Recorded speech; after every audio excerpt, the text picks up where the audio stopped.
Meus irmãos, só a título de esclarecimento, a respeito de consolidar, né? Especialmente para os irmãos que nos visitam. Consolidar, consolidando, o que é isso? É assim, quando alguém é ministrado com a palavra de Deus, a parte de evangelização, escuta o evangelho e demonstra interesse em seguir Jesus, a gente não costuma fazer aquele apelo: olha, quem quer ser crente, levanta a mão. Mas a gente convida a pessoa a estudar a palavra. Você quer conhecer mais profundamente a pessoa de Cristo? Eu gostaria de conhecê-lo para amá-lo e segui-lo, sim. Então, um irmão mais maduro reúne com aquela pessoa, ou com aquele casal, ou com aquela família durante 12 semanas, sem festa, sem programação, sem musiquinha, sem 1h30 aproximadamente, expondo a palavra de Deus, mostrando o compromisso do que é seguir Jesus, explicando que é um caminho estreito e que o Senhor nos envia como ovelhas ao meio de lobos, explicando quem é Deus. São esses os temas, alguns deles: quem é Jesus, quem é o Espírito Santo, o que realmente é a igreja, em que consiste a eclésia do Novo Testamento, o que significa seguir Jesus, os compromissos e renúncias que isso envolve, enfim, toda a abrangência da vida da pessoa, antes que ela até venha aqui, antes que ela escute banda. Então, lá na casa dela, com a palavra de Deus em mãos, examinando as 12 doutrinas essenciais da fé.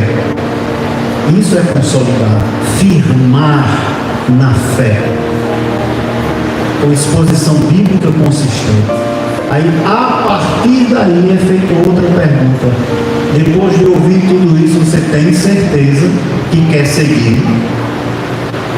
Você entendeu que o Evangelho precisa ser entendido, não é um jogo de emoção, não é colocar uma música e fazer aquele apelo: venha ser feliz com Jesus. Olha, nós vivemos uma época que o povo busca felicidade e vida fácil. Não. Durante o consolidar, irmãos, nós devemos explicar, e essa palavra vale para todos os irmãos, tanto daqui como os irmãos de fora, né? Explicar qual é o custo da nossa parte, porque o preço Cristo já pagou, mas quais as renúncias e o que nos espera, e o nivelamento do nosso compromisso. E um dos essenciais é o que Paulo diz: pregar o Evangelho. Pois sobre mim, diz Paulo, pesa esta obrigação. Então, o irmão que não entendeu que é uma obrigação constante diária chamar pecadores ao arrependimento, assim como o Filho de Deus, seguindo o seu exemplo, e seguindo o exemplo de Paulo, e gerar frutos dignos de arrependimento, não entendeu a cruz. Então, durante o consolidar, se você espremer o ensinamento, vai pingar sangue da cruz, graça, vai pingar suor do nosso compromisso e missão diariamente, e lágrimas, porque seguir Jesus não é fácil. Quem quiser viver piedosamente em Cristo será perseguido. É fácil, talvez, congregar. É fácil comunhão. Como é bom, irmãos, quando nós estamos em comunhão. Comunhão, ministrando, expondo a Bíblia, comunhão. Olha, como é bom reencontrar os irmãos. Mas a palavra diz: nossa comunhão é com o Pai, com o Filho, com o Espírito. E a nossa comunhão, a comunhão que não transborda, não converge para a missão, é comunhonite, é excesso de comunhão. E há excesso de comunhão? quando uma comunhão extrapola o seu propósito. Quando ela fica em si mesmada, comunhão, e nega o restante da missão, não é saudável ao viver a igreja, porque contraria o espírito do Evangelho, de homens que se espalharam, que foram enviados, separai-me a Paulo e a Barnabé para uma obra que eu tenho chamado, eu estarei convosco, fulano vai para tal área, o outro vai para ali. Aí Paulo diz aos romanos, eu quero ser enviado para a Espanha, e o outro diz, vai, e fala, e prega.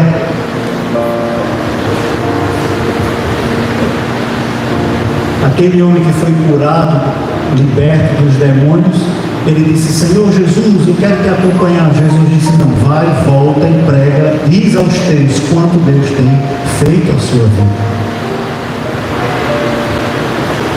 E nós deixamos claro aqui sempre aos irmãos, que nós não formamos membros de igreja.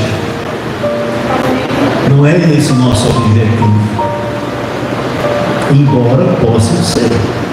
Mas a nossa missão é transformar pessoas, famílias em discípulos do Senhor Jesus e não do pastor José, discípulos de Jesus, que geram novos discípulos e não fontes secas, estéreis, estagnadas, viciadas em receber. Comunhão, receber, daqui a pouco estão tudo assim. Enormes, gordões espiritualmente, muito conhecimento, a cabeça tamanho desse prédio aqui, muita informação, muita comunhão e pouco suor e quase nenhuma missão. Isso também é um evangelho adulterado, irmãos.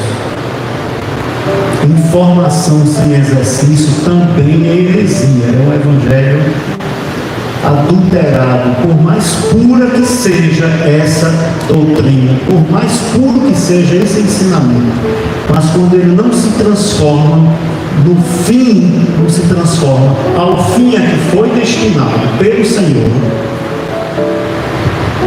é inútil a missão. Então, esse é o despertar constante. Um dia desse, eu tive que conversar com ele, dizendo, meu irmão, como é que está? Está bem, pastor. E como é que está a sua família? Ah, agora está uma bênção. Eu vivia na cachaça, vivia não sei o que, parei. Eu gastava todo o meu dinheiro com isso, com aquilo. Agora, olha, meu dinheiro é para mim, para a sua casa. É mesmo, não é? Troquei a bicicletinha velha numa moto, já troquei de imóvel, já fiz não sei o que. Então tá bom, né, irmão? Está melhor de vida. Pastor, está muito bom. Está feliz com o andar da igreja? Muito feliz, pastor. Os irmãos em tocar, é uma bênção. A gente faz a reunião, tem comunhão, a gente come bolo, olha, é muito bolo, é muito pão, é muito refrigerante, é muito não sei o que. As irmãs têm comigo, sim, está muito feliz, está muito bom. Não tem vontade de deixar a igreja? Tem não, pastor. Eu digo, desse jeito eu também não teria não. Mas não é só isso, meu irmão. Não é só isso.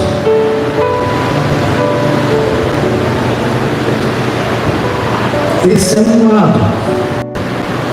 Agora eu quero dizer para você que há uma cruz a ser, há uma missão a ser transportada, a ser. Há almas que precisam ser alcançadas. E você não foi salvo para trocar de bicicleta em moto, nem para ter imóvel bom, nem para comer bolo. Então, o irmão se submete ao evangelho completo, o irmão entre nós vai ser sempre visitante. Eu não tenho nenhuma identidade, nenhuma identificação, nenhum tipo de comunhão, nem de longe, nem quero ter com aqueles que crucificam Jesus de novo, negando a sua missão. Chamado de Cristo sempre teve uma via de mão dupla. Venham, sejam tratados, agora vão. Vem 12, treina 12, agora vocês vão de 2 em 2. Vem 70, treina 70, agora vão de 2 em 2.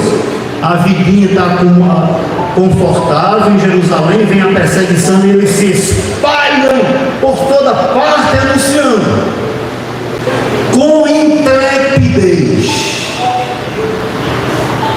imbarrável, sob a ameaça da lei. Aí nesse sentido eles quebravam a lei contra as recomendações do Sinédrio. Não preguem sobre esse nome, mas não há como controlar. Somos indomáveis, somos incontroláveis. Há uma missão, ainda que o fim dela seja na cova com leões, seja estraçalhado, seja pendurado no madeiro, degolado, não importa. Há uma missão premente, urgente e sempre. Aí tem gente que diz: pastor, a gente precisa fazer isso porque Jesus está voltando. Meu irmão, essa é uma parte, mas a gente deve fazer isso desde que o sangue pingou na cruz,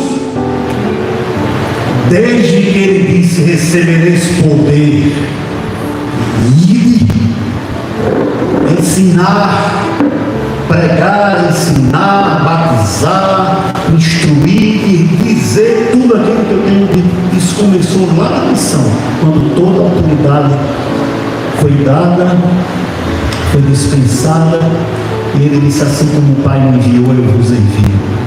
Vos envio no mesmo caráter, vos envio no mesmo compromisso, envio na mesma integridade, envio na mesma intensidade, envio com a mesma palavra que eu transferi, não pode ser acrescentada, e assim sucessivamente.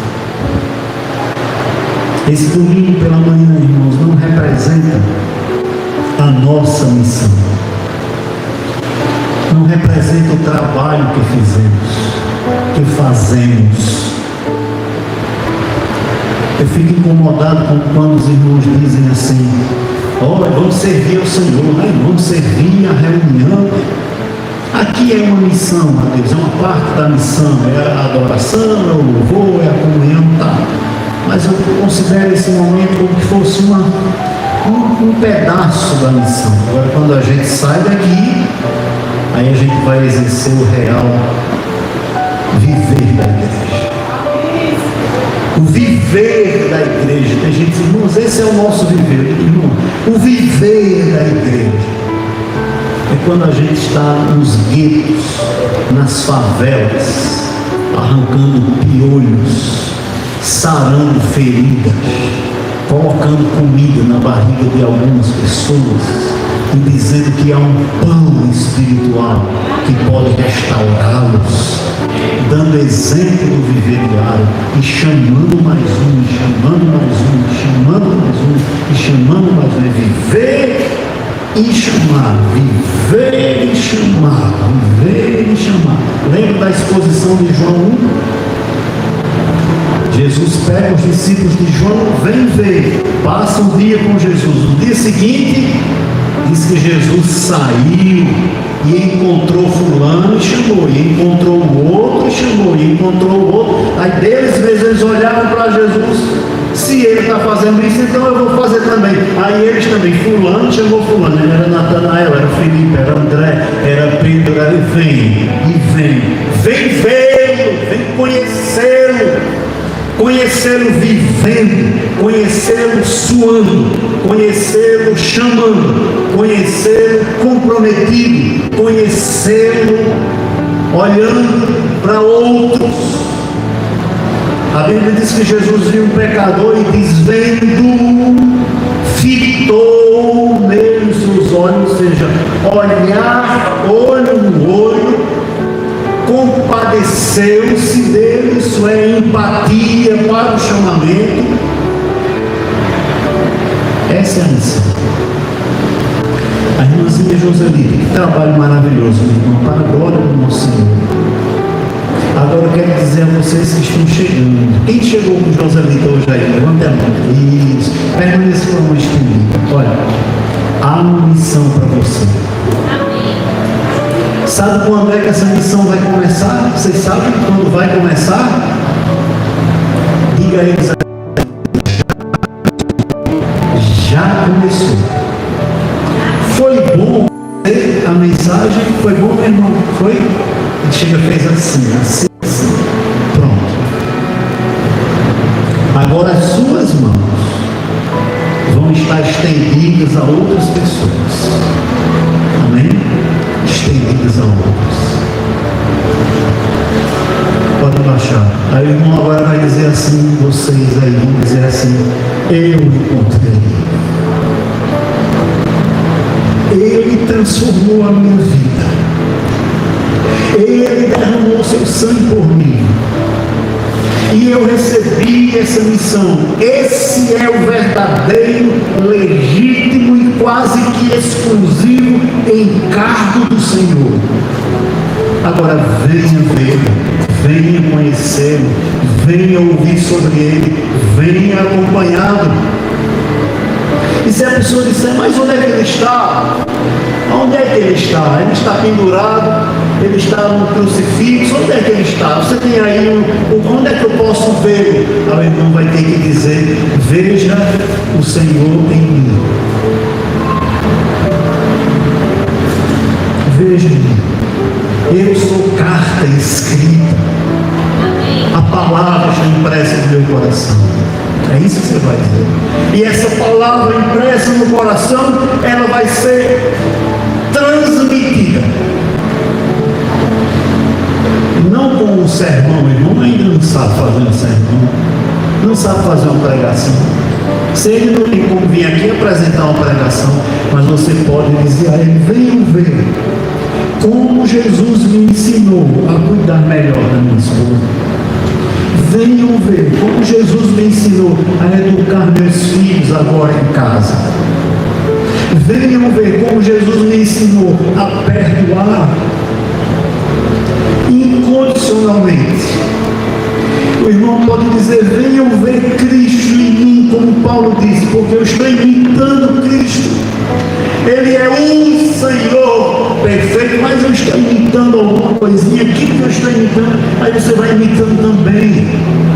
E a gente vai ficando escondido ali por trás da cruz e vamos crescendo juntos uns com os outros. Meu irmão, a melhor hora de começar é agora. É quando a gente conhece. É no primeiro amor. Aí você pode dizer assim, mas pastor, eu só vou ser autorizado quando eu me batizar nas aulas. Ah, meu irmão, o principal batismo você já recebeu quando creu, é o batismo com o Espírito Santo. O Espírito te convenceu. Não apenas te convenceu, mas ele passou a habitar no seu coração. E você cheio dele, você tem autoridade e ousadia para pregar, para mostrar com a sua vida o que Jesus já fez por você. Agora vem em seguida, podia ser naquele momento, pode ser agora, pode ser amanhã, pode ser daqui a um mês, o batismo com água, que ele é um símbolo daquilo que o Espírito Santo de fato fez na tua vida. Aí tem irmão, eu estou explicando também, porque tem várias pessoas que serão batizadas, elas só, quando eu for batizado, vai ser tudo diferente. Quando eu me batizar, eu vou ficar mais forte. Pô, isso é ilusão. Não existe não. Não existe. Ninguém fica mais forte, mais poderoso, mais comprometido depois se batiza, não, irmãos. Estava conversando com o irmãozinho, o que é o batismo para você? Depois do batismo a gente tem mais responsabilidade, né? A gente tem mais compromisso, né, meu? Se você não já tem compromisso com a missão com o Senhor, você nem deveria pensar em se batizar. Nosso batismo está no momento, nosso compromisso, irmãos, está no momento que a gente é reconectado a Ele pelo sangue, pela cruz. É quando aquele ponto de encontro do céu e da terra, o santo e o profano, quando eles se encontram, o sangue é derramado por graça, ali é firmada a aliança, a nova aliança. O batismo pode servir para algum irmão, a gente está nessa igreja falha, militante, né? Aí a gente diz, olha, irmão, cuidado que você é batizado, e você vai essa coisa. Mas espiritualmente, irmãos, feito está, tetelestai, está consumado. A partir você acessa esse sangue que está consumado. Para o batismo público, os irmãos vão tomar conhecimento, enfim, é importante e necessário, batismo e ser, é necessário. Mas eu não vou pregar hoje, estou até falando demais, nem deveria talvez estar falando tanto. Nós vamos ter o irmão Jarbas, pode vir para cá e vai compartilhar a palavra conosco. Não sei se o irmão Jackson vai participar também, mas daqui a pouco ele vai ter a oportunidade também.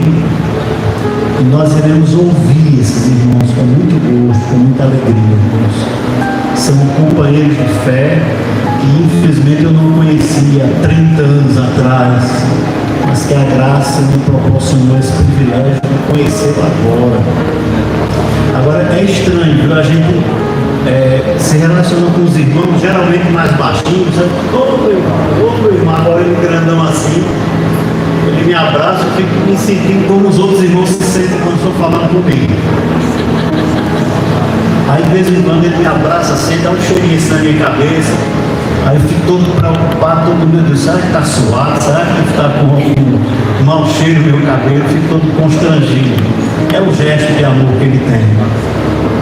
E em tão pouco tempo, irmãos, o Senhor tem nos dado essa graça de amar esses irmãos, respeitar esses irmãos. Tem sido muito bom. Eu tenho crescido, tenho sido edificado com o convívio com esses irmãos, com Elcio, mesmo que meio à distância ainda com o Gilson. E Jackson, então, ontem ele estava aqui em Caruaru, não podia ter um dia mais inconveniente para ele vir, em termos de agenda para mim, né, do que aquele. Estava com os 10 compromissos, uma correria enorme, quando ele disse, eu estou aqui, eu estou chegando aí. Aí eu disse a Lene, a minha esposa, eu estou indo a Lene, saúde, eu vou conversar com o irmão, lá para meio-dia eu chego, se eu não chegar na hora do almoço, organiza aí com o menino, e fui embora, deixei tudo. Eu digo, eu vou perder a bênção dessa comunhão com o irmão, não, à tarde a gente resolveu tudo e deu tudo certo. Seja Deus engrandecido entre nós. E os irmãos não têm pressa não. Ontem houve uma festa aí no mundo, começou à tarde, virou à noite aí, sem deixar ninguém dormir. Então vamos ficar aqui na dependência do Senhor. É uma satisfação ver vocês, viu? Vou contar aqui.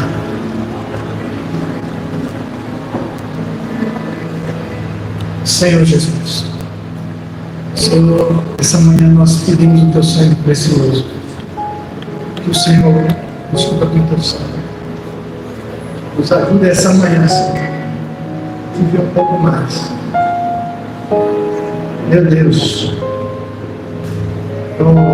anula tudo, Senhor, que for natural desse pregador aqui, Senhor.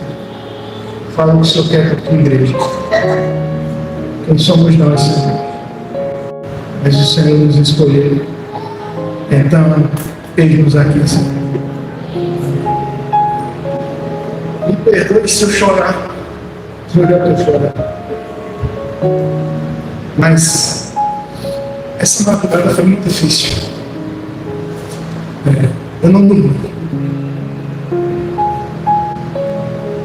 Depois do que eu li e desfrutei, eu não dormi.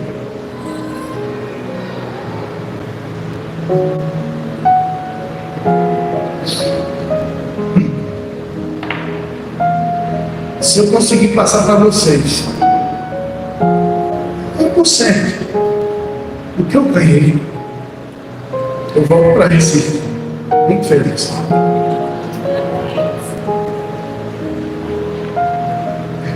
Vamos abrir nossa palavra em Lucas capítulo 21.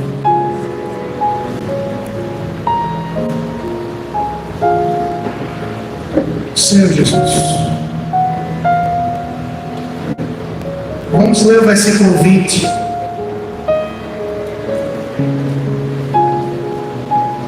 Quando, porém, virdes Jerusalém sitiada de exércitos, sabei que está próxima a sua devastação. Então os que estiverem na Judeia fujam para os montes, e os que se encontrarem dentro da cidade, retirem-se. Os que estiverem nos campos, não entrem nela, porque esses dias são dias de vingança, para se cumprir tudo o que está escrito. A próxima guerra que sobrevirá sobre Israel será a sua destruição. Isso é bíblico. Acabei de ler para vocês. Versículo 29. Ainda lhe propôs uma parábola dizendo: vede a figueira e todas as árvores, quando começam a brotar, vendo, sabeis por vós mesmos que o verão está próximo.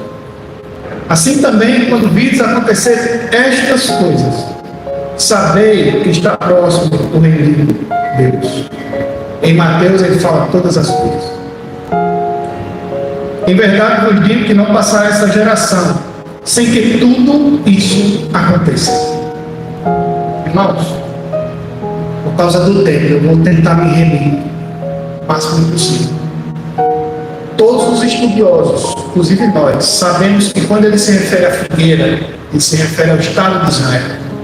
Então eu quero passar um pouco para você hoje pela manhã, um pouco da história, porque é difícil, eu não conheço pessoas que entram na pregação desse tema.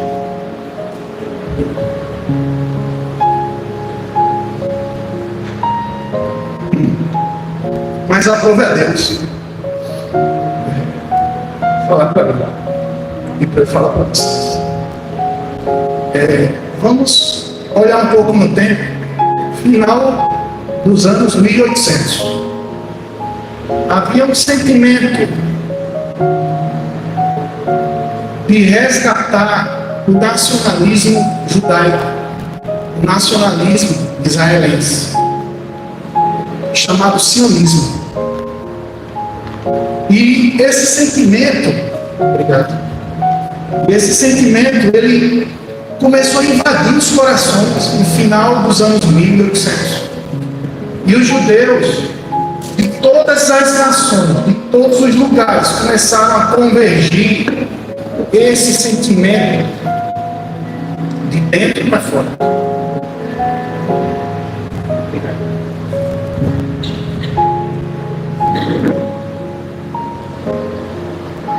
Primeira Guerra Mundial, 1914 a 1918, os israelenses começam a tentar se concentrar mais ainda, porque o movimento sionista começou a influenciar muito eles.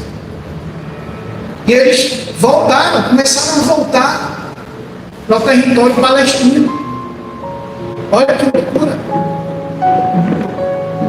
E aí, eles se viram dentro do território palestino, uma faixa de terra muito pequena para eles. Estamos agora entrando em 1930. Havia um povo espalhado por toda a Europa. Esse povo judeu estava em todos os lugares. E esse povo judeu, em sua ampla maioria, eram pobres. Alguns eram ricos. E mesmo eles sendo pobres e ricos, o sentimento de sair da Europa e ir para o Oriente Médio encheu o coração deles. Eles também começaram a ir para a sua terra, terra que seus pais, que o Senhor deu a seus pais. Ouça isso. Estamos nos anos 30.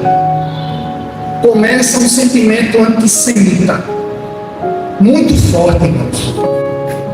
Começou com o assassinato de 2 jovens judeus, e a coisa foi crescendo, tomando uma proporção tal que todos os estabelecimentos judaicos começaram a ser marcados para depois serem destruídos, serem invadidos. Olha esse povo, precisamos amar esse povo. E esse povo, recebendo assédios de todos os lados, assassinados por todos os lados, se vê agora dentro da Polônia invadida pelo sentimento nazista, 1933. A partir daí, meus amados irmãos, éramos 9 milhões e meio, dos quais 5 milhões e meio estavam na União Soviética e na Polônia. Começa a perseguição nazista por um povo que só queria um pedaço de chão. Mas o Senhor, Ele é soberano, e Ele usa as situações. Hitler começa a ganhar poder. Aí, nesse mesmo período, nós tínhamos Ariel Sharon combatendo, já dentro já nascido naquela época ali, volta de 1934, 35. E aí, olha o cenário. Estoura a Segunda Guerra Mundial. 1939.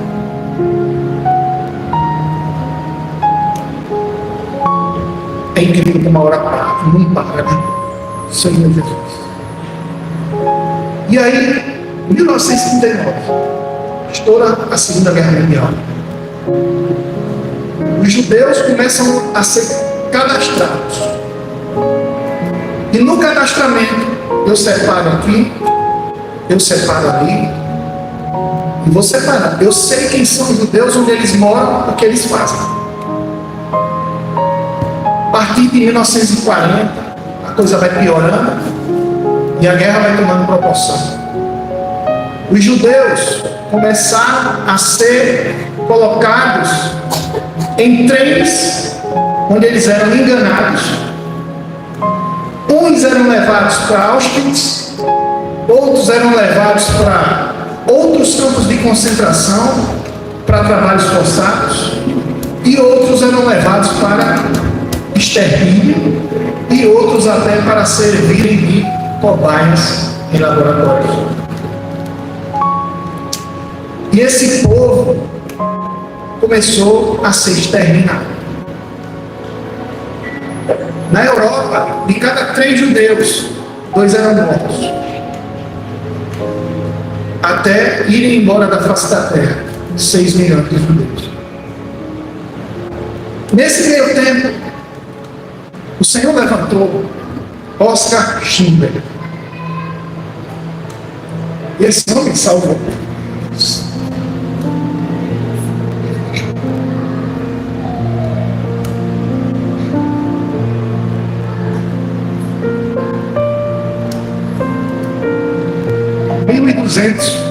Judeus.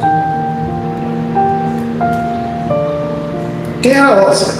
O industrial que tinha uma fábrica de armas e munições. Ele foi tocado de tal maneira que começou a empregar os judeus e começou a fazer as armas falharem, superfaturava as armas para poder manter o negócio girando, empregando os judeus e tirando os judeus da lista de extermínio.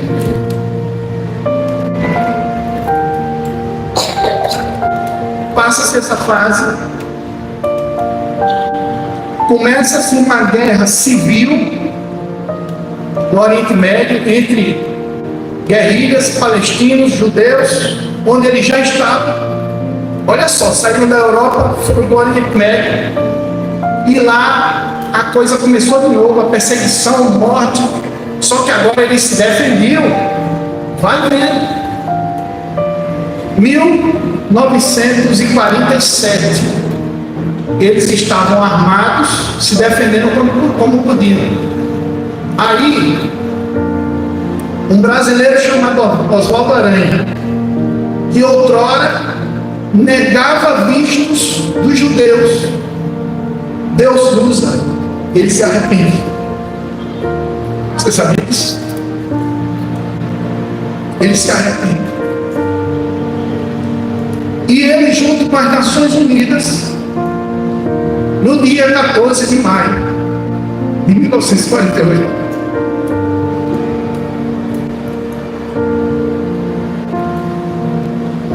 se cumpriu. A Bíblia se cumpriu.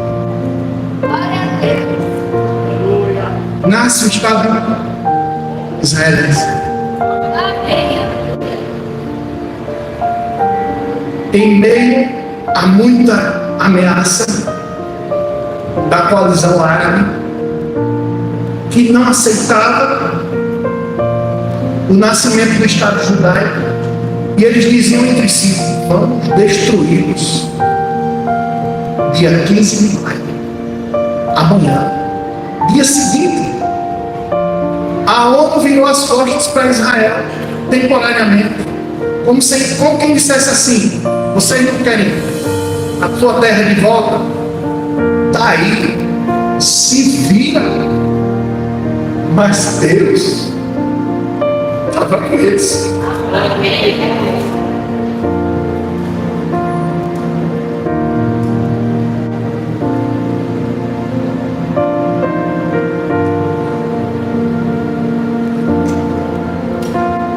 Não havia um militar treinado em Israel. Eram 50 mil já. Contra quase 1 milhão. 4 tanques blindados, montados às pressas. Israel cercado por todos os lados. Todos os árabes, praticamente todos, com um sentimento único. Naquela época não existia Hamas, Hezbollah, Jihad Islâmico, não existia nada. Eles eram o Hezbollah, o Hamas, o Jihad Islâmico. Eles disseram: vamos destruir. Meus irmãos, o Senhor foi com cada fuzil, o Senhor foi com cada tanque, o Senhor foi com cada soldado. E inexplicavelmente Israel expulsa todos. Aquela faixazinha de terra deles cresceu. Era 54% de território para eles. O resto era só bombas na Deus. E esse Deus segurou a batalha para eles. Mas aí o tempo vai passando e apenas em 1956 acontece outra guerra. Só que dessa vez a Grã-Bretanha e os Estados Unidos estavam doentes. E o pau quebrou em cima do Egito. O Egito, pela segunda vez, perde. O Egito já é nosso freguês, tá? Vai vendo. 1956, Israel ganha de novo. Passa-se mais um período. E em 1967, 6 países árabes se juntam novamente e dizem: agora a gente acaba com isso. E assim, amados,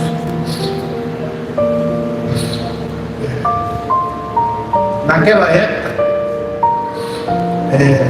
o 1967, um dos líderes principais que fazia toda a agitação era o tal do Anwar Sadat. Tu lembra dele? Lembra dele? Era o capeta na terra. Ele saiu influenciando todos os países. E ele conseguiu 6 países com ele. Israel percebe o plano. E antes deles atacarem Israel, um dia antes, Israel consegue já tem ali já um exército formado, alguns aviões, alguns tanques. Israel diz: vamos atacá-lo agora. Israel consegue destruir 80% de todos os aviões em terra, quase todas as barricadas, quase todos os domos deles, vamos dizer assim, todos destruídos. E mais uma vez, o Egito é envergonhado, é o nosso fregueiro. O tempo passa. Essa guerra que vocês ouviram falar agora foi a guerra dos 6 dias. Agora vocês vão ouvir falar sobre a guerra do Yom Kippur. Foi a pior das guerras. No dia comemorado pelos israelenses, e você ofereceu o ano ao Senhor, agradecimentos e tantas coisas que os judeus fazem pelo Senhor. Os inimigos de Israel planejam atacar Israel nesse dia. A primeira ministra israelense na época, Golda Meir, influenciada na época pelo Henry Kissinger, que disse para ela: não vamos atacá-los hoje. Deus deu comando para ela e ela não obedeceu. Recebeu um telefonema do Henry Kissinger que disse: não ataque não, vamos aguardar. Eles estão apenas fazendo manobras militares. Mentira! O Egito, só Jesus Cristo na causa. Eita, paizinho. Sei que lá tem nossos irmãos cristãos também, mas o povo de Cristo. E nessa época do Yom Kippur, foi o período mais sangrento da história de Israel. Foi esse. Israel foi pego de surpresa, adorando o Senhor em agradecimento. Porém, mais uma vez, o Senhor foi com cada fuzil, cada tanque destruído, cercado novamente. Cada soldado, as baixas eram inúmeras, mas os anjos estavam ali com eles novamente. E nessa guerra, o Anuad Sadat não se meteu. Incrível isso. Ele não quis se meter nessa guerra. O que será que aconteceu com ele? Em 1979, se juntaram Anuad Sadat, presidente do Egito, presidente dos Estados Unidos, Jimmy Carter, e o primeiro-ministro israelense, e assinam um tratado reconhecendo Israel como nação, o primeiro país árabe. E ele não se meteu nessa guerra de 1973. Por quê? Quem entrou perdeu de novo. 1973. Já havia MiG, já havia Mirage, já haviam aviões incríveis naquela época. E foram destruídos. Passou-se mais um tempo, irmão Jabo ainda teve mais guerra dele. Essa guerra foi a guerra do Líbano, de 1982. Lembra do Anuad Sadat, que assinou o Tratado de Paz? Eu era criança, eu assisti ao vivo quando ele foi morto, numa parada militar no Egito, no Cairo. Militantes que entraram no exército do Egito, sacaram suas armas durante a passeata militar e mataram ele. O único egípcio que reconhece Israel foi morto. Que Deus o tenha. Irmãos, a gente vê um cenário se formando agora. Os países, eles não querem mais dizer os países. Uma hora vão dizer. Eles ficam se camuflando por trás de grupos extremistas. Ele não tem coragem de dizer: sou eu. Mas o Senhor é com Israel. Irmãos, Assim como Schindler amou esses irmãos, a gente precisa amar. Se um pouquinho dessa pregação em todo o seu coração. Ore por eles. Deus abençoe. Meus queridos, é tão bom estar com o irmão Jarbas, é tão bom estar com o Jarbas, é tão bom estar com o Edson, com o irmão, nessa besta de comunhão. Vamos continuar ouvindo.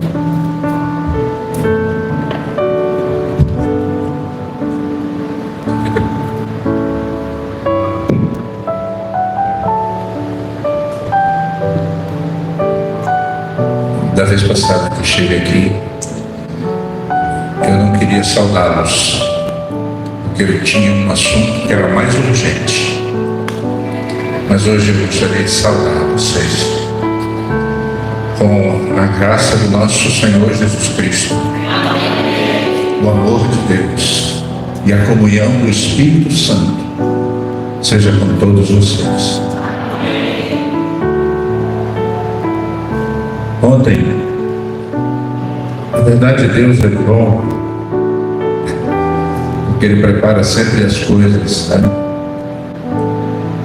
E eu já tinha decidido que eu estaria com vocês hoje aqui, porque o Senhor já tinha me falado. Mas a gente é sujeito às circunstâncias, né? E aí Deus, para confirmar, colocou uma aula da minha esposa para Caruaru no dia de ontem. E aí eu vim embora para cá. Viemos juntos. E eu não sabia como estava a sua agenda. Eu nem imaginava. Somente quando você me falou da sua filha, da vinda dela, eu fui imaginar, fui pedir como é que estava. Mas louvo ao Senhor pelo tempo de comunhão ontem pela manhã. E louvo ao Senhor, sobretudo, pelos asmos da sinceridade e da verdade com que nós nos relacionamos. A Bíblia diz que nós devemos festejar. Nós devemos festejar com os asmos da sinceridade e da verdade. E depois de quase 1h30 ou um pouco mais de comunhão com o irmão José, no final nós contamos várias experiências, tanto ele quanto eu, daquilo que Deus ao longo da nossa trajetória tinha feito, e foi uma comunhão excelente. Mas o melhor Deus guardou para o final. No final, ele disse: eu tinha uma coisa para te dizer. E eu disse para ele: diga, você precisa dizer. Mas ele temia me dizer. Depois de falar dos anos da história que a gente vivenciou, ele de maneira muito sincera falou para mim. Ele reconheceu aquilo que Deus tinha feito na minha vida. E ele disse o seguinte: muito bom que o Senhor fez, mas agora você precisa sair da zona de conforto.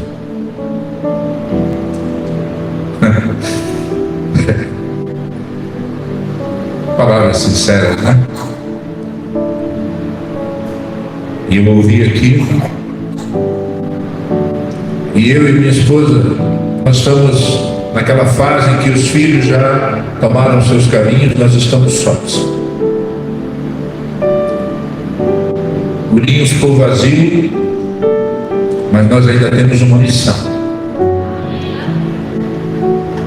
Nós estamos na época dos 200, já passamos dos 60, e a gente pensa que o Senhor, sabe, vai nos dar aposentadoria. Mas não tem aposentadoria, né? porque a missão não morreu, a missão não passou, a missão continua a mesma.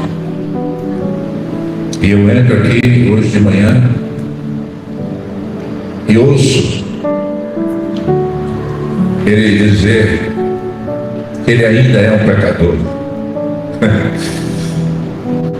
E eu também o sou.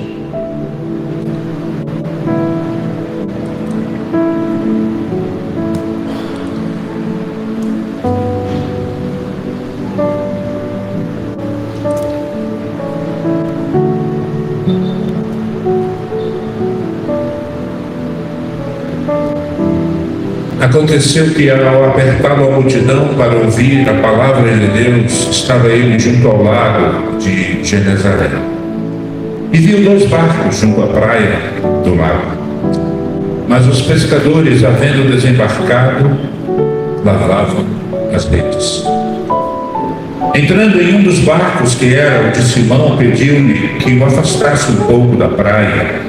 E assentando-se, ensinava do barco as multidões.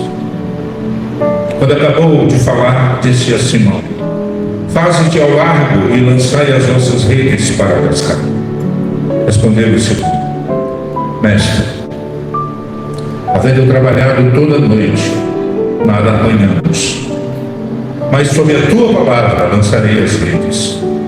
E isto fazendo, apanharam grande quantidade de peixes, e rompiam-se-lhes as redes.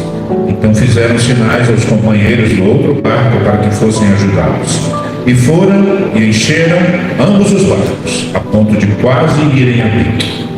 Vendo isto, Simão Pedro prostrou-se aos pés de Jesus, dizendo: Senhor, retira-te de mim, porque sou pecador. Pois à vista da pesca que fizeram, a admiração se apoderou dele e de todos os seus companheiros, bem como de Tiago, João, filhos de Zebedeu, que eram seus sócios. Disse Jesus a Simão: não temas, doravante serás pescador de homens. Pescador de homens.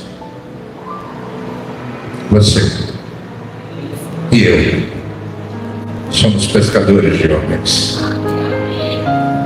Fala para o seu vizinho aí. Fala aí, pescador de homens. Pescador de homens é um pecador. Quem é pecador aqui, por favor, levanta a mão. Levante assim bem alto. Você é pecador, não é? E eu também. Glória a Deus.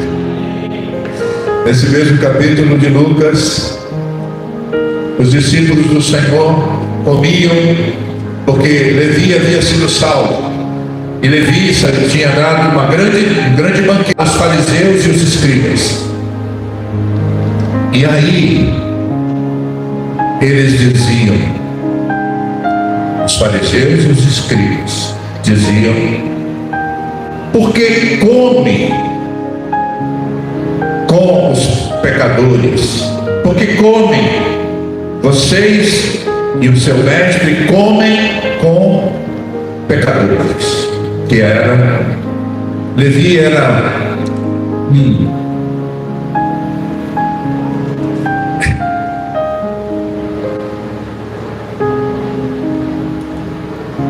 Então lhe ofereceu Levi um grande banquete em sua casa, e numerosos publicanos e outros estavam com ele à mesa.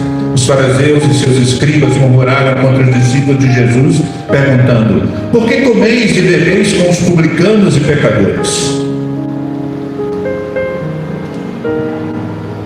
Pescador de homens é pescador de pecadores, porque se sente um pecador, porque sabe aquilo que foi feito por ele na cruz, e sabe que ele é um publicano. Um publicano era alguém da pior qualidade. O povo de Israel o reputavam como traidores do povo, porque eles recolhiam impostos E quando eles recolhiam, não recolhiam somente o que Roma teria dito que seria o valor, eles recolhiam a mais. Quando João Batista falou aos publicanos, disse: vocês devem coletar somente o estipulado. Mas eles não faziam isso.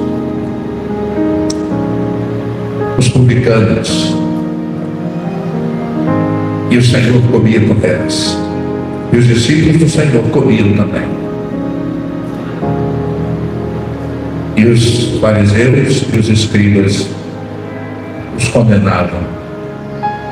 E em resposta a isso, o Senhor respondeu-lhes Jesus: os sãos não precisam de médico, e sim os doentes. Não vim chamar justos, e sim pecadores ao arrependimento. Meus amados, ouvindo o clamor do pastor Jesuíno hoje acerca da nossa comum missão que nos foi dada, eu fico constrangido no meu interior e quero reforçar as palavras que ele disse nessa manhã. Nós somos pescadores de homens e nós somos testemunhas.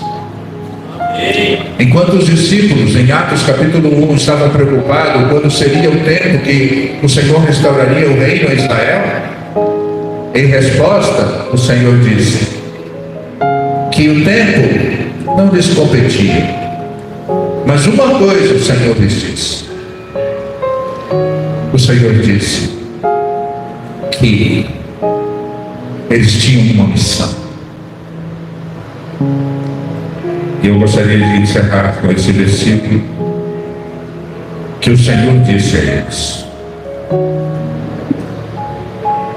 Então os que estavam reunidos lhe perguntaram: Senhor, será este o tempo em que restaures o reino de Israel? Respondeu-lhes: não vos compete conhecer tempos ou épocas que o Pai reservou pela sua exclusiva autoridade, mas recebereis poder. Recebereis poder ao descer sobre vós o Espírito Santo, e sereis minhas testemunhas. Amém? Testemunha fala do que vê. Testemunha fala do que ouve. Testemunha fala do que vive. Venha e veja. Diga às pessoas a quem você tem testemunhado: venham e vejam como eu me relaciono com a minha esposa. Venham e vejam como os meus filhos me tratam e como eles são educados por nós. Venha e veja a minha família, e você vai dar testemunho daquilo que o Senhor fez, daquilo que o Senhor faz, porque Ele é bom e Ele tem sido aquele que opera. Eu ouvi o testemunho de vocês aqui. Eu disse para aquela irmã que o mesmo Deus que tem operado na vida dela também tem operado na minha vida. E o Senhor que tem operado na sua vida disse a você que você é uma testemunha. Não importa onde você vai, não importa onde você esteja, você simplesmente precisa abrir a boca e testemunhar daquilo que o Senhor é, daquilo que o Senhor fez. Quem é Ele? Ele é Jesus de Nazaré, mas Ele é o meu Deus, o Deus que tem livrado Israel durante todas essas guerras. Ele é o seu Senhor, Ele é o seu Deus. Louvado seja o nome do Senhor e engrandecido seja o nosso Deus. Mateus capítulo 28.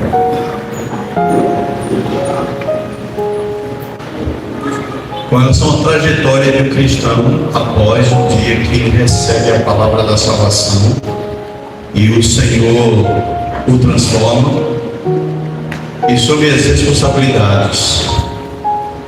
E uma coisa que é característica do Evangelho vivo do Senhor Jesus é o que está escrito em Mateus 28, versículo 18 em diante.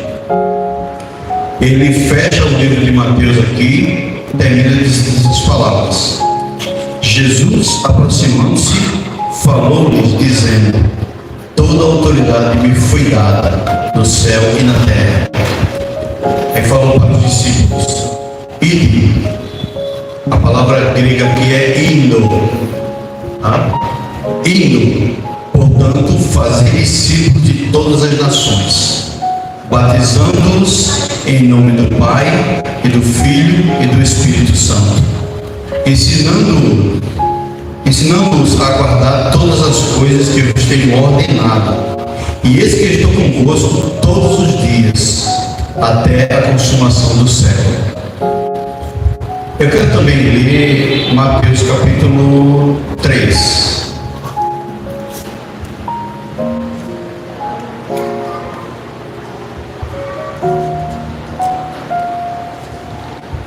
Em diante. Por esse tempo dirigiu-se Jesus da Galiléia para o Jordão, a fim de que João o batizasse. Ele, porém, o dissuadia, dizendo: eu é que preciso ser batizado por ti, e tu vês a mim? Mas Jesus lhe respondeu: deixa por enquanto, porque assim nos convém cumprir toda a justiça. Então ele o admitiu, e João batizou o Senhor. O interessante, irmãos, é que o Senhor, a Bíblia revela lá em Paulo falando a Timóteo que Deus tem duas principais vontades. A primeira vontade de Deus é que todo homem seja salvo. Aí ele completa: e chegue ao pleno conhecimento da verdade. Nós já fomos alcançados pelo Senhor, Ele já nos salvou. Eu creio que todos que estamos aqui foram alcançados pelo Evangelho genuíno do Senhor Jesus e ganharam a vida de Deus, que mesclou-se ao seu Espírito e os salvou. Ou seja, nós somos salvos e lavados e remidos no sangue do Senhor Jesus. Somos salvos em Cristo Jesus.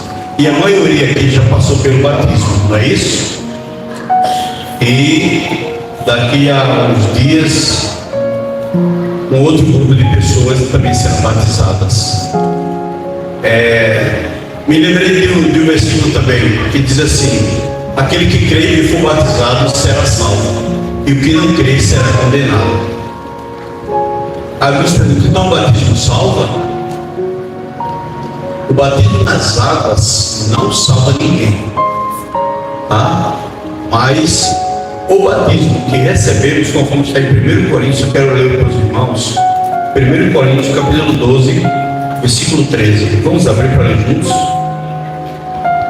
1 Coríntios capítulo 12,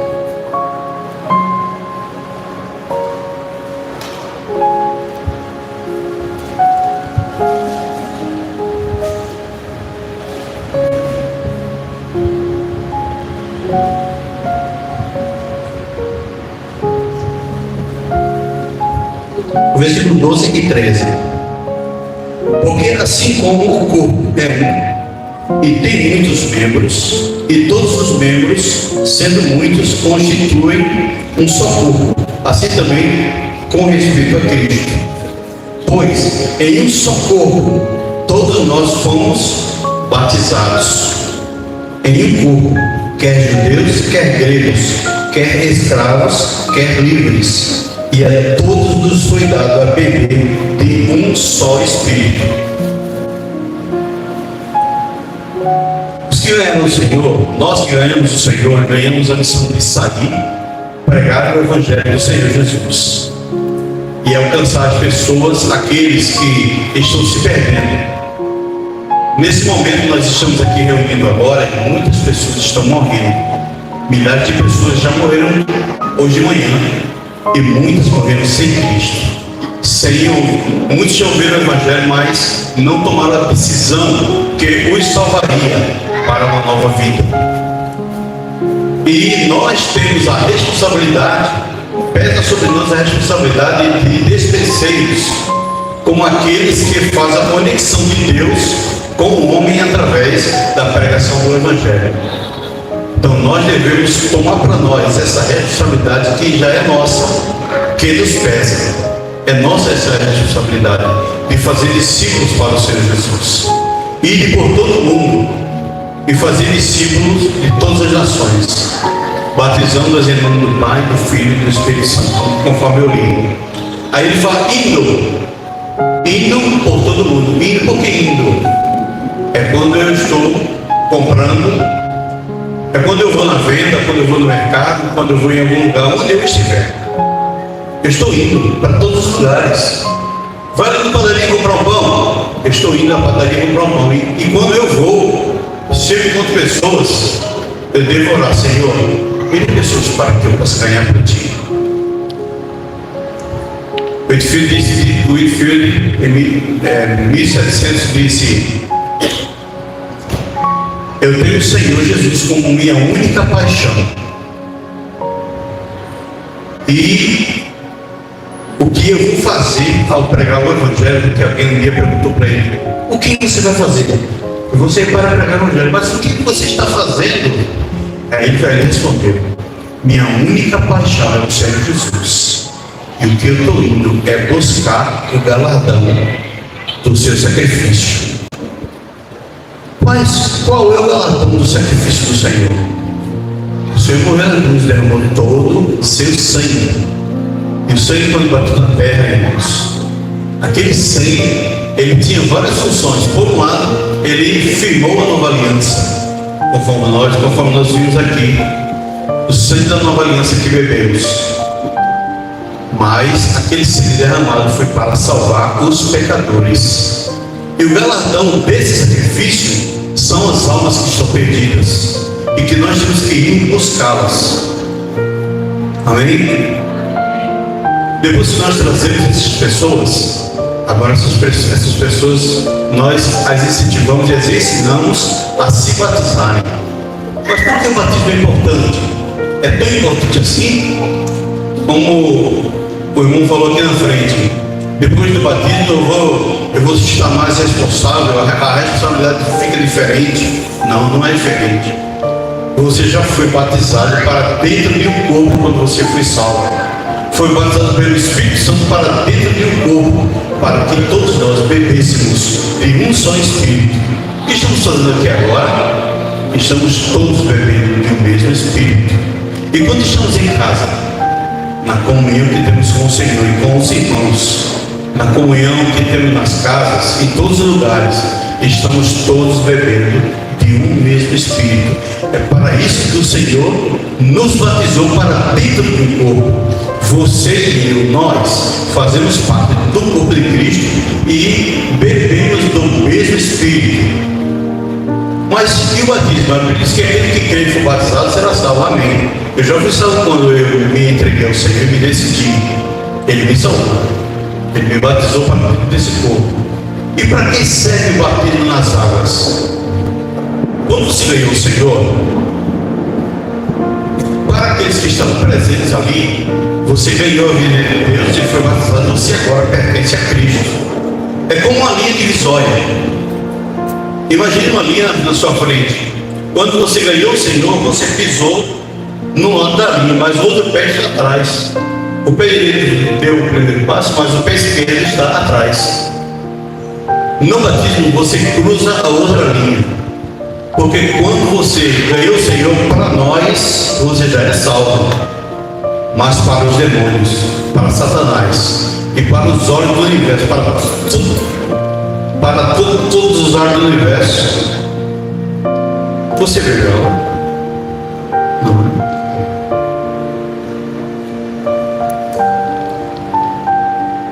Para todos os olhos do universo, não significa que você é aquele para aquele grupo de pessoas que estavam ali, mas para Satanás, para os demônios, para os anjos, você ainda pertence ao mundo, principalmente para aqueles que ainda não viram sua decisão. Quando você recebe o Senhor, você ganhou uma fé interna, que é a fé dada a todos os crentes. Mas quando você se batiza, você confessa diante de todo o universo e diante de todos os olhos que a fé interna que você recebeu é uma realidade. Você faz uma confissão externa da sua fé interna, entende? Ou seja, quando você confessou o Senhor sabe, Ele te salvou, Ele sabe que você é dele, você pertence a Ele. Mas para Satanás você ainda pertence ao mundo. Para Satanás você ainda pertence a Ele. Mas Satanás, enquanto você não se batiza, ele acha que você ainda é dele. Na Índia, as famílias proíbem das pessoas serem cristãs. Mas quando elas se tornam cristãs, eles ficam revoltados com as pessoas, com os parentes. Agora, eles até deixam. Mas se você se batizar, aí você poderá ser morto. Não sei agora no tempo presente, mas há um tempo atrás, não só na Índia como em outros países, quando as pessoas se convertiam a Jesus, elas eram toleradas, mas no momento que se batizavam, elas eram destinadas à morte. Por quê? Porque para eles, quando a pessoa se batiza, está confessando de que nada tem a ver com aquele mundo, nada tem a ver com Satanás, nada tem a ver com Shiva, nada tem a ver com aqueles deuses que eles adoram. Vocês que ganharam o Senhor, que ainda vão se batizar, vocês naquele dia vão confessar diante de todos os olhos da igreja, diante dos olhos dos seres espirituais da maldade, os demônios, os anjos caídos, Satanás e todo o universo. Vocês vão estar confessando que agora não pertencem mais ao mundo, que vocês são completamente do Senhor. A sua responsabilidade aumenta dentro dos olhos do nosso inimigo, dentro dos olhos do inimigo de Deus. Mas a sua responsabilidade, sua missão, você já tem agora. A responsabilidade pesa também sobre você. Amém? Então, irmãos, o batismo é uma coisa gloriosa que o Senhor nos deu. Ele nos deu dois símbolos sagrados que se tinha há muito tempo: o batismo e a mesa. O Senhor falou para fazermos isso todas as vezes que comemos e bebemos, fazemos em memória do Senhor, até que Ele venha. Ou seja, ao se converter, você deverá ser batizado. E após o batismo, você pode participar do pão e do vinho até a vinda do Senhor. Amém? Que coisa gloriosa. Agora você vai, depois que você se batizar, você vai sentir, você vai perceber que realmente tudo fica diferente quando você dá o outro passo para o Senhor. Para aqueles que vão se batizar, porque quando nós ganhamos o Senhor, nós morremos para o mundo. Você morreu para o mundo, está certo? Já está consciente disso? O que se faz com o morto? Se enterra. O batismo é o seu enterro. Quando cada um aqui se batizou um dia, você estava num velório espiritual. Você foi enterrado. Por quê? Porque o morto, se demorar demais a enterrar, ele passa a feder. Fica fedendo. E você não vai feder mais. Quando você ganhou o Senhor, por um lado você recebeu o bom perfume de Cristo. Mas como morto, você precisa ser sepultado. Aí o Senhor fala, referência às águas: e dos teus pecados jamais me lembrarei. Você já é salvo, você já tem tudo, mas você precisa confessar para todos os olhos do universo que você agora pertence totalmente ao Senhor. E que você não tem mais nada a ver com esse mundo, você deixa para trás. É o mesmo exemplo do que houve lá do Egito para o deserto. Lembra, diante de Moisés e seu povo estava o Mar Vermelho, e atrás estava o Egito, que representa o mundo. Quando o Mar Vermelho se abriu, eles atravessaram o Mar Vermelho através das águas, e quando o mar se fechou atrás deles, eles nada mais tinham com o Egito. Não adiantava você ficar tendo saudade das cebolas, dos alhos, das comidas do passado. Nós não precisamos mais ter saudade do mundo, irmãos. Porque o dia que nós atravessamos o Mar Vermelho, então não temos mais nada com ele. Mas aí chega um momento que vem Jesus. Quem era Jesus? Um homem perfeito, um homem que não pecou, que não tinha pecado algum, que não precisou de uma decisão de salvação, que não era um pecador, que depois se converteu. Não, ele era santo, era puro. E ele foi a João para se batizar. Aí João falava: mas eu não sou digno de te batizar. Aí o Senhor falou: para que se cumpra toda a justiça. Por que toda a justiça? O que é justo? A nossa confissão é justa. É justo que eu faça a minha confissão. É justo que você faça a sua confissão, uma vez que você foi morto e agora você precisa ser sepultado. É justo que você faça essa confissão. E essa confissão, ela engloba a confissão do que Jesus fez por você e chama essas pessoas para ver o testemunho que você tem. Porque testemunho não é uma história que você conta, que você vai contar para as pessoas para que as pessoas fiquem impressionadas. Testemunho é a prática que você faz, é o que você dá desde o momento que você foi salvo. A partir do momento que você é salvo, o seu testemunho, a sua vida passa a ser diferente. Aqueles que olham para você, eles vão ver Cristo Jesus, e nas suas práticas eles percebem o seu testemunho, a confissão do que você tem em Cristo e de que Cristo tem em você. Porque o Senhor passou a habitar. Uma vez que ele passa a habitar em você, o seu viver se torna um viver diferente. Isso é o testemunho que você vai dando no seu dia a dia para as pessoas que estão te olhando. Uma vez uma pessoa foi dar uma Bíblia para um colega de trabalho. Ele disse: quero dar essa para você porque eu sei que você gosta. Ele falou: eu aceito sua Bíblia, mas eu primeiro preciso de uma coisa. Eu quero que você daqui a um ano, você me traga essa Bíblia e me dê. Daqui a um ano. Por quê? Eu quero dar ela agora para você. Não, eu quero essa Bíblia, mas eu não quero recebê-la agora. Eu quero que você me dê ela daqui a um ano. Ok, tudo bem, vou aceitar, já que você está querendo assim. Um ano depois, trabalhando com aquela pessoa, ele foi lá com a Bíblia e disse: olha, completou-se um ano hoje, eu vim entregar a Bíblia para você. Entregou a Bíblia para ele recebeu, disse: agora eu vou dizer para você, porque eu só fiz essa Bíblia um ano depois. Ele disse: eu estou curioso até hoje, eu quero que você me explique mesmo. Os irmãos estão ouvindo? Quero que você me explique. Ele disse: durante um ano eu fiquei desejando aquela Bíblia, mas antes de eu receber aquela Bíblia, porque eu quero ler essa Bíblia que você me deu, mas antes de eu ler a Bíblia, eu passei um ano lendo você. Um ano lendo você. Percebe?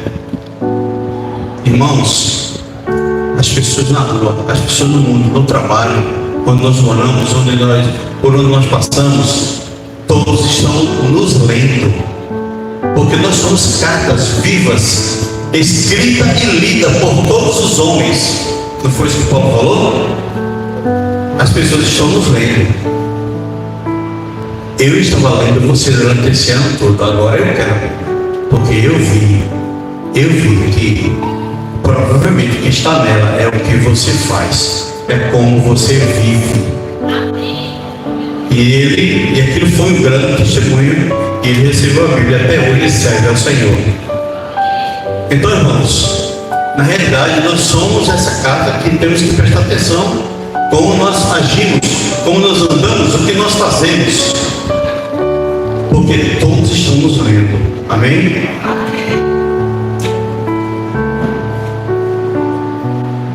Para que se cumpra toda a justiça, é justo que você seja batizado.